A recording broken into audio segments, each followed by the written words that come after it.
NASA एक ऐसी agency जिसने ह्यूमंस को चांद पर भेजा, मार्स पर रोवर चलाई और बिलियंस ऑफ डॉलर खर्चा करके हमारी स्पेस नॉलेज को 100 गुना आगे ले गई। लेकिन एक ऐसी जगह है जहां नासा गया था लेकिन फिर अचानक कभी वापस नहीं गया। Yes, I am talking about earth's ocean, जहां नासा ने एक्सप्लोरेशन तो स्टार्ट की लेकिन उसके बाद सडनली स्टॉप कर दिया। नासा ने डीप ओशन एक्सप्लोर क्यों किया, फिर क्यों उसे बंद कर दिया? क्या उन्हें कुछ ऐसा मिला जो दुनिया से छुपाया गया? ऐसे कई सारे सवाल आम लोगों के बीच फैलता रहा। तो दोस्तों, आज हम करेंगे इस टॉपिक को फुल डिटेल में break down with facts, logic and some shocking theories. इसीलिए वीडियो को पूरा एंड तक जरूर देखना।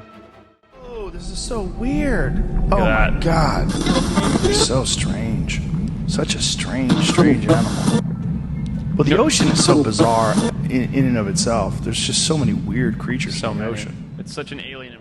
नासा, जो मेरे लिए एक स्पेस एजेंसी है जिसने 1970s में ओशन एक्सप्लोरेशन भी शुरू किया। Yes, it's true. 1978 में नासा ने लॉन्च किया सीसैट, दुनिया का सबसे पहला सैटेलाइट जो स्पेसिफिकली ओशन को ऑब्जर्व करने के लिए डिजाइन किया गया था। सीसैट का मेन ऑब्जेक्टिव था कि पानी में जाकर ocean current, temperature, polar ice, sea surface height, ocean winds को स्टडी करना। इससे पहली बार साइंटिस्ट को रियल टाइम डाटा मिल रहा था ओशन के बारे में। बट गेस व्हाट, सीसैट सिर्फ 110 दिन के अंदर ही बंद हो गया due to some technical failure. और उसके बाद नासा ने ओशन रिलेटेड सारे प्रोजेक्ट को ऑलमोस्ट पूरी तरह से अबंडन कर दिया। कोइंसिडेंटली और something else, no one's know. तो अब सवाल उठता है कि नासा ने ओशन एक्सप्लोर करना क्यों छोड़ा? तो वेल, इसके पीछे 3 बड़े कारण हो सकते हैं। सबसे पहला, बजट। नासा का प्राइमरी मिशन हमेशा स्पेस रहा है। जब स्पेस रेस इंटेंस हुआ और पॉलिटिकल इंटरेस्ट बढ़ा तो नासा ने डिसाइड किया कि उनका फोकस पूरी तरह स्पेस पर होना चाहिए। इसीलिए डीप सी मिशंस को national oceanic and atmospheric administration जैसी एजेंसी को ट्रांसफर कर दिया गया। नंबर 2,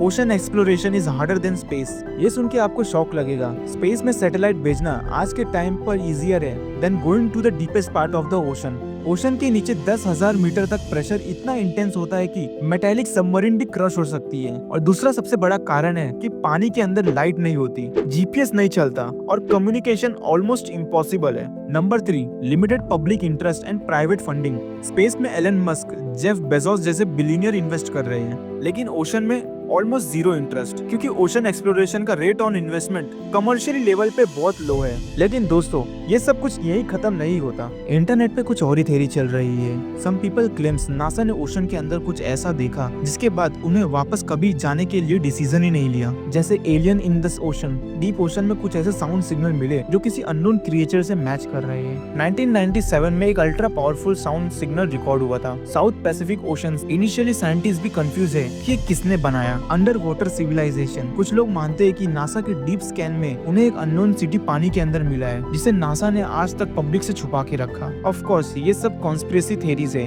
बट ये तब आती है जब क्लियरिटी नहीं होती। ट्रूथ ये है कि ओशन अब भी अर्थ का सबसे अनएक्सप्लोर्ड पार्ट है। हमने मार्स का सरफेस 100% मैप कर लिया है, लेकिन अपने समुद्र का सिर्फ 5% प्रॉपर्ली मैप्ड है। डीप ओशन एक एलियन वर्ल्ड की तरह है जहां हर मिशन एक न्यू डिस्कवरी बन सकता है। बट सैडली फंडिंग, रिस्क और टेक्नोलॉजी के इश्यू की वजह से ये रिसर्च ऑलमोस्ट रुका पड़ा है। तो अब ऐसे में सवाल उठता है कि वाकई में नासा ने कुछ स्कैरी डिस्कवर किया है या सिर्फ स्पेस ज्यादा एक्साइटिंग लग रहा था? Truth is probably somewhere in the middle. But NASA ने एक्सप्लोर किया, फिर प्रायोरिटी बदल गई और ओशन को साइड में छोड़ दिया गया। लेकिन ओशन अब भी वही है, unexplored, unknown and full of surprise.